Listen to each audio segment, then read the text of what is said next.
আল্লাহ রাব্বুল আলামিন একমাত্র সত্তা যিনি মানুষের জন্য একটা ঐশী গ্রন্থ পাঠিয়েছে এই পৃথিবীতে। এবং এই ঐশী গ্রন্থটা কোনো মানুষের রচনা না। আপনি যে আইন রচনা করবেন এটা আপনার সুবিধার জন্য।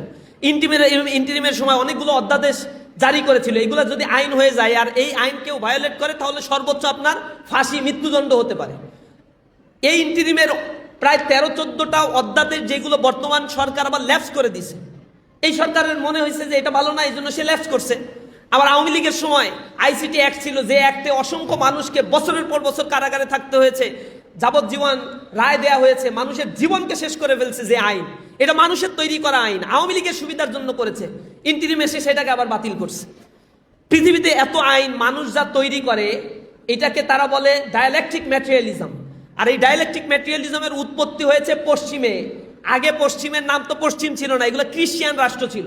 এই খ্রিস্টিয়ানিজম যখন গির্জার সাথে গবেষণার একটা কনফ্লিক্ট লাগলো, ওই ধর্মগুলো আপডেট না, ওই ধর্মের মধ্যে মিথ্যা কথা আছে, ওই ধর্মের মধ্যে নানা ধরনের বিষয়গুলো ইনকর্পোরেট করা হয়েছে, ইন্টেনশনালি সংযুক্ত করা হয়েছে, এবং গির্জা তার মতো করে চলতে গিয়ে সোসাইটির গবেষণার সাথে যখন কনফ্লিক্ট বেজে গেল, তখন ভায়োলেন্ট বাড়লো, অনেক বেশি বেড়ে গেল। তখন তারা আন্ডারস্ট্যান্ডিং করলো যে পশ্চিমায় আমরা যে জ্ঞান গবেষণা করি সেটা দিয়ে রাষ্ট্র চলবে, আর রাষ্ট্র গির্জার কাছে শপথ নিবে, আর গির্জা হচ্ছে আমাদের তত্ত্বাবধায়ক থাকবে। এভাবে তারা একটা কনফ্লিক্ট রিডিউস করলো।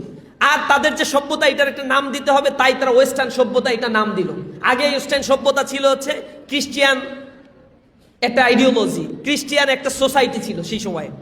এরপরে সোসাইটি কিভাবে চালাইতে হবে, আইন তো লাগবে। আইন তৈরির জন্য তারা গবেষণা করা শুরু করলো। গবেষণা করতে করতে করতে করতে একটা আইন তারা দাঁড় করালো, এইটাকে তারা বললো থিসিস।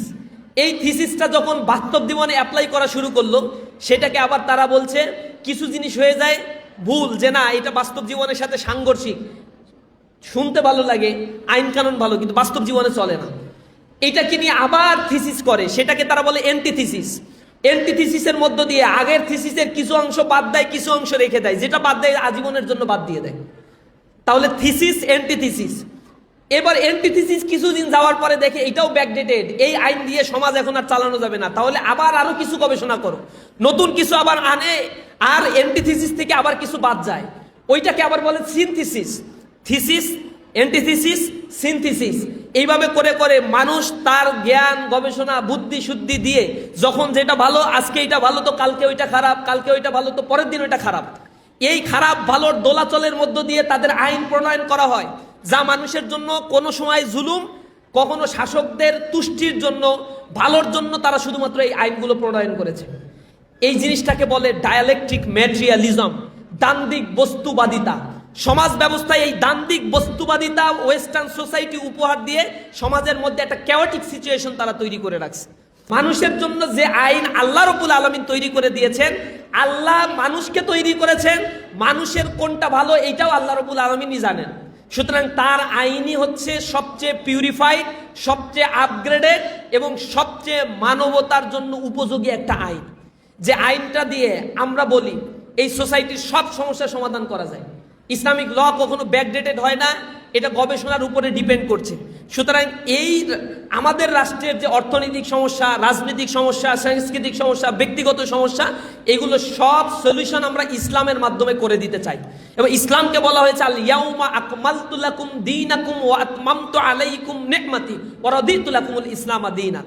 পরিপূর্ণ একটা জীবন ব্যবস্থা হচ্ছে ইসলাম, যেটাকে বলা হচ্ছে complete and comprehensive code of life. আপনার জীবনের ঘুম থেকে বিবাহ, পরিবার, চলাফেরা, আত্মীয়তার বন্ধন, লেখাপড়া, সামাজিকীকরণ, সব কিছুর বিস্তারিত বর্ণনায় ধর্মগ্রন্থের মধ্যে আছে। ইভেন রাষ্ট্র পরিচালনা, অর্থ পরিচালনা, সব বিষয়গুলো ইসলামের মধ্যে আছে। ইসলামের ধার করতে যেতে হয় না পশ্চিমাদের কাছে, পূর্বের কাছে ধার করতে হয় না, কারো কাছ থেকে কোনো ল ধার করতে হয় না, কোনো কিছুই করতে হয় না। এটাকে আমাদের জানতে হবে, ইসলামিক শরিয়া যেটা, ইসলামিক ল যেটা, ইসলামিক রাষ্ট্র কাঠামো যেটা, এবং সেইটার ব্যাপারে ইসলামী ছাত্র শিবির প্রাথমিক পর্যায়ে দাওয়াতি কাজ করছে, স্টুডেন্টদেরকে লেসন দেওয়ার চেষ্টা করছে, বোঝানোর চেষ্টা করছে, এবং এই র গুলো রিফরমেশনের জন্য ধারাবাহিকভাবে আন্দোলন করে তুলছে।